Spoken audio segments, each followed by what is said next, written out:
Hello and welcome. My name is Dmitry.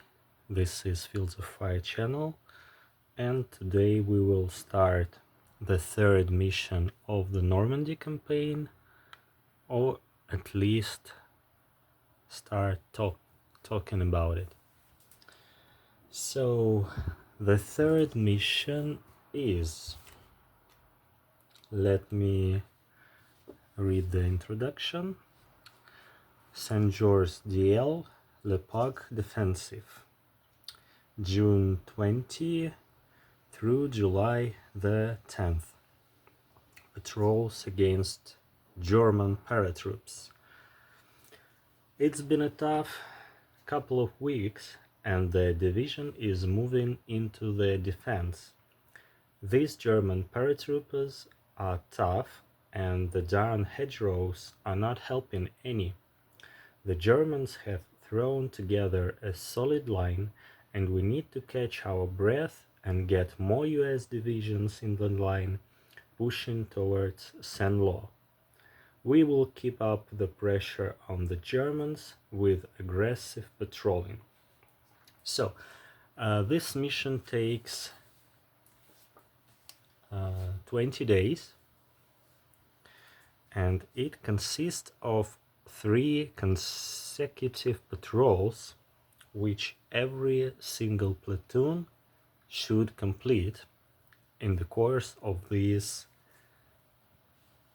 20 days. Let me take the counter trace.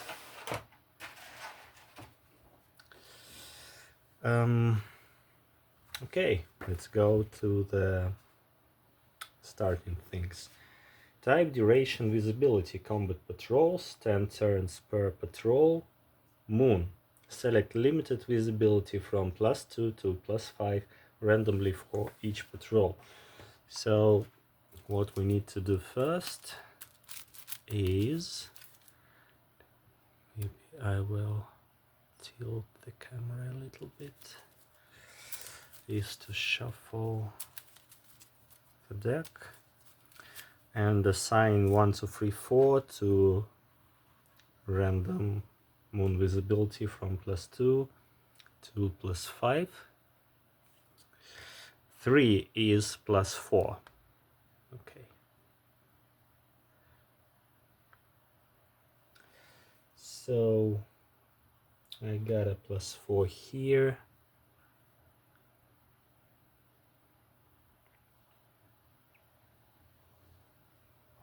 And I will reshuffle the deck before the start of the mission.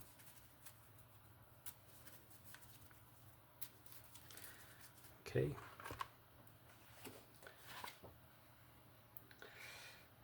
A map. 5 columns by 4 rows. Each patrol is played on the same map. There is no staging area in this mission. See mission special rules for. Note that in campaign game this map will continue to be used in mission 4. That's how we will use it as we are playing a campaign game. Carry out 1 patrol with each platoon.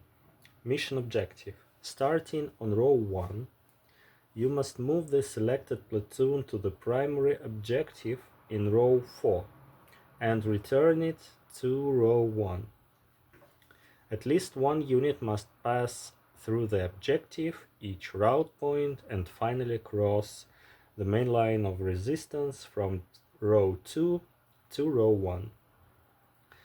None of the cards are required to be cleared, although experience points are awarded for clearing the primary objective. Before the mission begins, place 2 foxholes per card in row 1. Place the main line of resistance control between row 1 and 2. Place a combat outpost with up to 2 foxholes on any one card in row 2. At the start of each patrol, place the primary objective on a card of your choice on row 4. Place an artillery concentration marker on any card per 7.16.5 Place 4 route point markers to mark the route to the primary objective and back to row 1. Potential contact placements. Row 4 is A and row 2 and 3 choose randomly between B and C. So as I have one card with combat outpost here, I shuffled in the bag 9 B and C potential contact markers and drawn them randomly.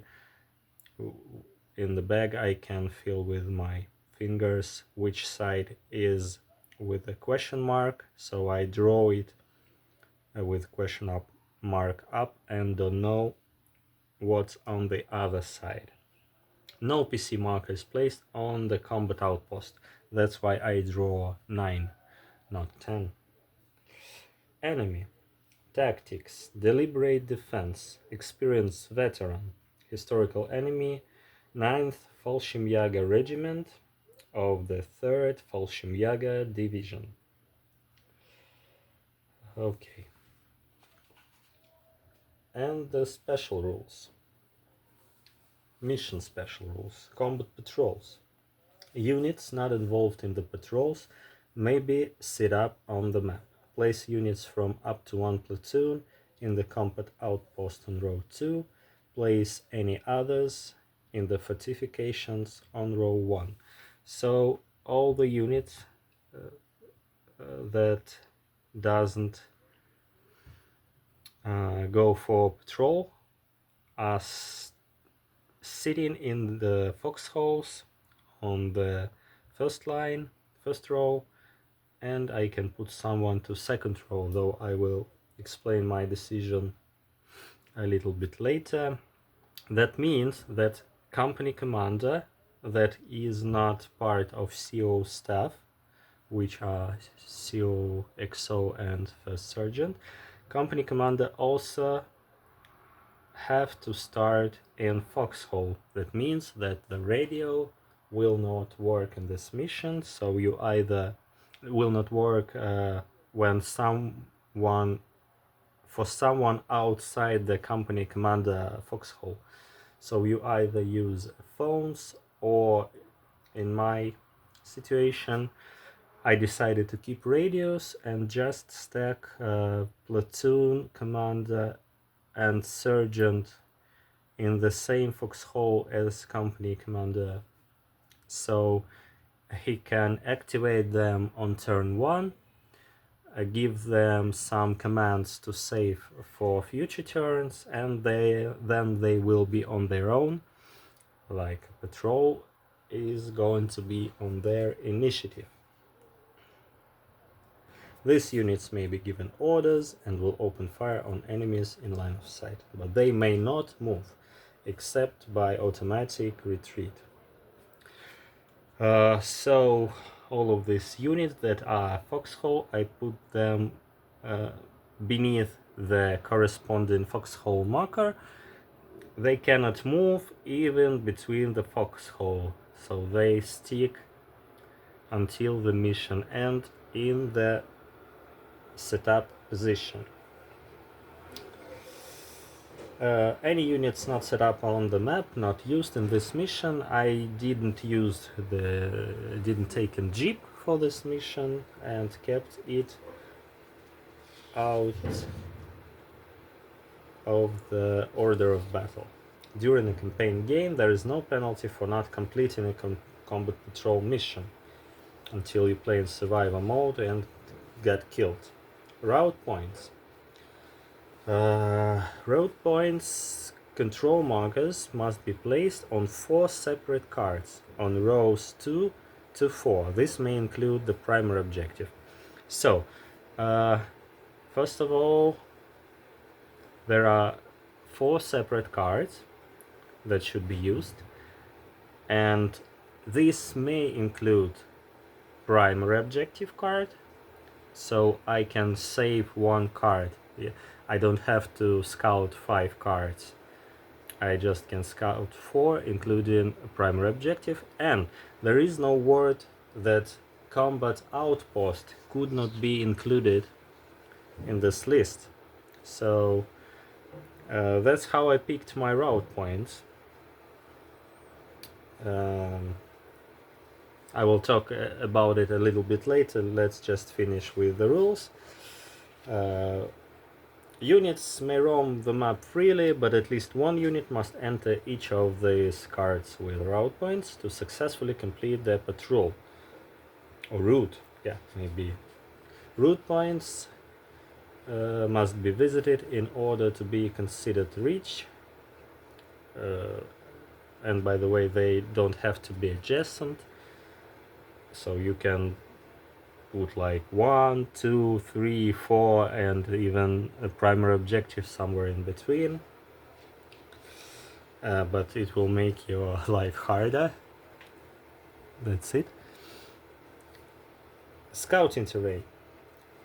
The map will also continue to be used in Mission 4. Retain all cover markers and minefields discovered. So, what was my consideration about choosing the primary objective and route points? Let's consider the first platoon will take the first patrol, first combat patrol. So I spread second and third platoons in the foxholes, and I put the part of the first platoon in the combat outpost, as there is no rule that you should put units from other platoon to the combat outpost. It could be units up to one platoon, any platoon. So my idea here is make the combat outpost flexible, so it can support the combat patrol not only by fire but also by movement if needed. I put artillery field observer here. Artillery field observer is attached to the second platoon, so it can't move this mission. But my plan is to get first sergeant from this card with the commands, charged with commands by company commander, and let him sit with this artillery field observer and have some fire support if needed. So it can support these three cards. Actually, these two are important as they are in the route of patrol. So first, heavy machine gun from the battalion, heavy weapon platoon attached to the first platoon of my company.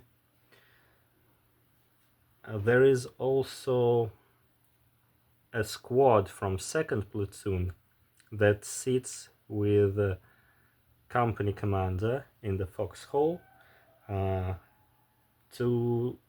just in case. So company commander may split a runner from this squad, not using the patrolling squad, and send it if any activation is needed. So, and if I have spare commands, I will create the runner in advance. The next thing is I actually, let's look at the map. What do we do? What do we have here? It's quite interesting. The first row is nothing special. It's just a combination of farm, hedgerows, and some open fields. But it doesn't matter, as we are not going to have a counterattack, at least in this mission. So I just spread out my units between all the cards, so they can fire at least somewhere. The best card for fire support is this one, because this one is open field, this one is hedgerow that goes from 6 to 12 o'clock. So this whole column could be fired upon the units in here. So I put here a mortar section and 50 cal HMG. They both attach to the 3rd platoon, so they can support the objective and patrol here. And as we get to attack in the mission 4, I think I will put them at the same position, or maybe put one forward observer here, because this is invaluable thing when in Normandy you have a possibility to see through several cards. Here in the center is the village with the multi-story buildings, and it's covered by the hill. So this village that is located at the bottom of the hill, and the hill itself separates the map vertically on 2 parts. Because of these hills, there is never line of sight from left to right, even if the cards would have the white borders. So one platoon will keep looking at this separated direction, and the rest of the company will cover the rest of the map.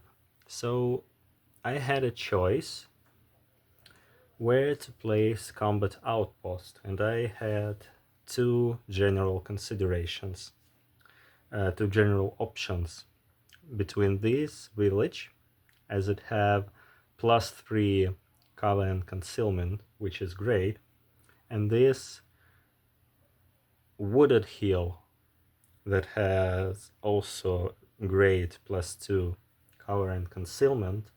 But more importantly, from this hill I can both support this horizontal and the last row for the 4th mission, which will be an attack. So from this hill I already can cover with fire this last row card, which will be the most dangerous because of potential contact A. And also from this hill I can move to this one and cover the whole map with my fire. So I have chosen this card for combat outpost. The next thing is primary objective for combat patrol. I also had 2 route options to send the first patrol here or here.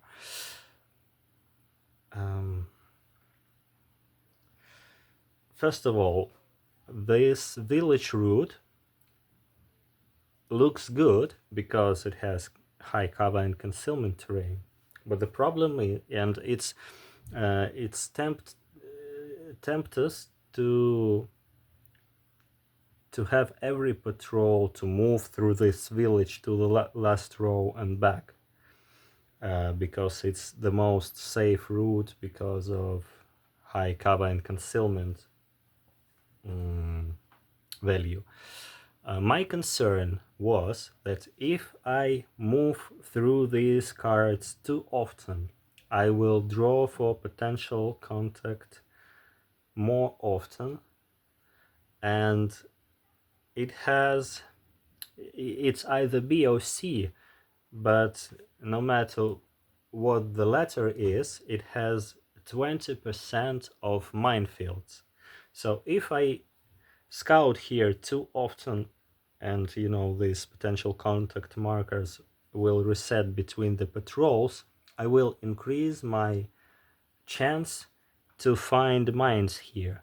And I want this village for my main attack during the mission for.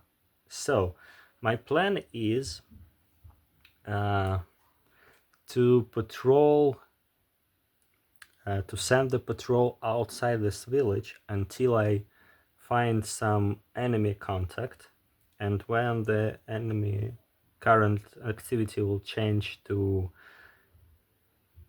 it's more preferable engage, I can come to this village to scout for some cover markers for my future offensive. That is plan.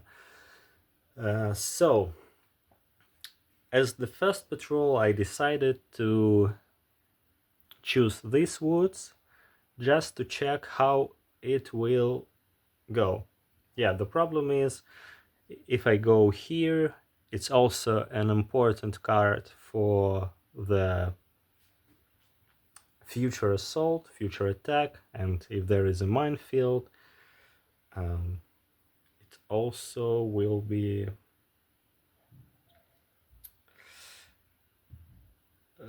disadvantages for me. But let me check if marches, maybe this thing of +1 works against the mines too, not only the incoming. Where do we have?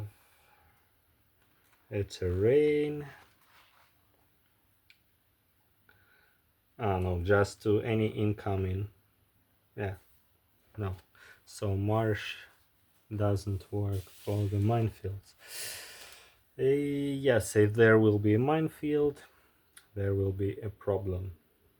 So this is the first route point in the combat outpost, and as the patrolling platoon should move from the first row, this part of this platoon, of this patrolling platoon that stays in the foxhole, cannot activate this route point marker.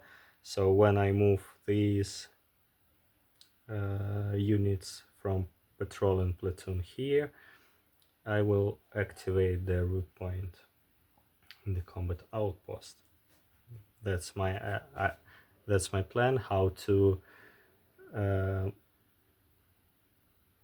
go through less number of potential contact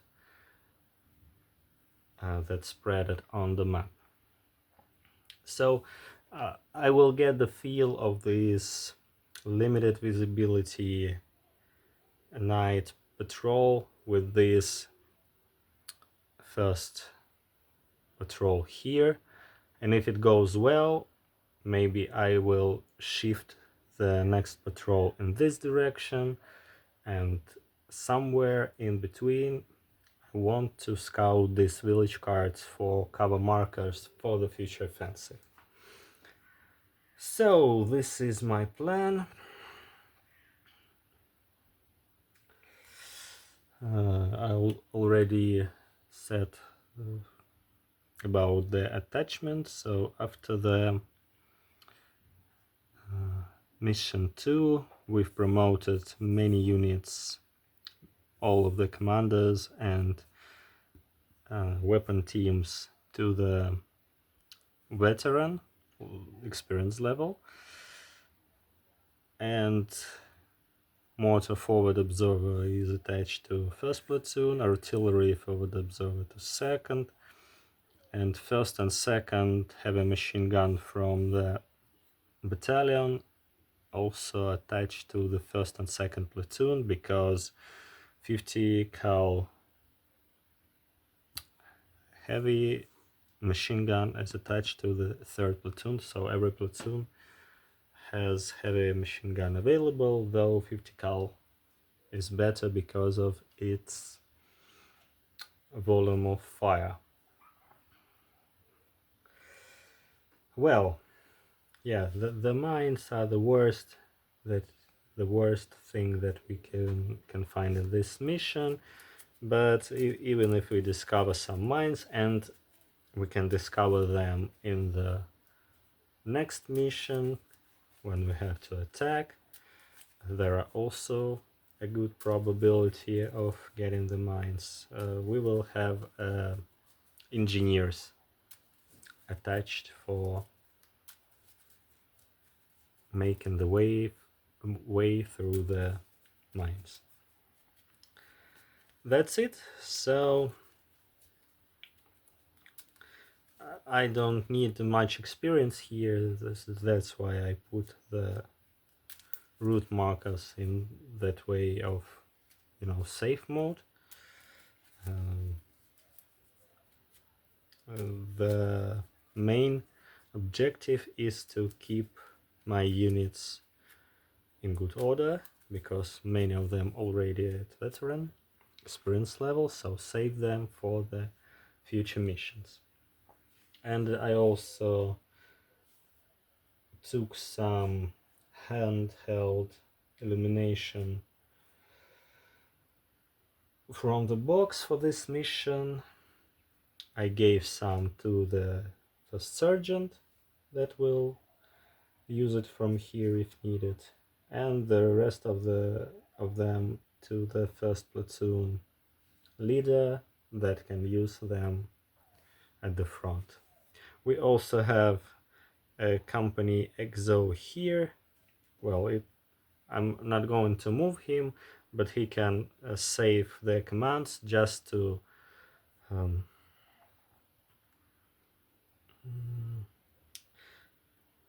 I had an idea. I think not to use him. Yeah, because the first sergeant will be sitting with the artillery field observer, so if I need an illumination, I can call it in general initiative or with the first sergeant. Yeah, I can make a backup with a company XO, but I think they go in the same impulse, so only one of them could give an order for this field forward observer. And if I have big troubles, the activated company commander can also call for illumination from here, and illumination can be put over any card, no matter the existence of line of sight. And I put a company XO here because I gave him several pyrotechnics. Yeah, I remember. So we have the pyrotechnics actions for move to primary objective and move to rally point 2, 3, and 4. And company XO can fire them from any card, as they are parachute and cluster type of pyrotechnics, and they will be seen from every point of the map. And we have 6 artillery elimination missions and 4 mortar elimination missions, and also some heavy explosive missions and white phosphor as usual, like 4-1, 3-1, and 3-1, like in previous missions. So these are the general consideration about this patrol mission. I think we can start. Maybe a couple of words about limitation of the night. So the limited visibility, when we have +2 or greater effects from the weather or illumination modifier. This total modifier +4 in our case, and if there will be any illumination, it will be added to this +4, but illumination modifier is usually negative, is always negative. So this one is added to the fire,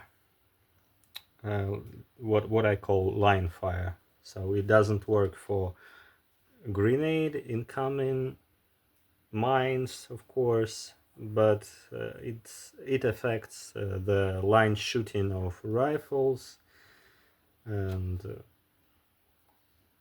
machine guns, things like that. The next limitation is that maximum number of commands that can be spent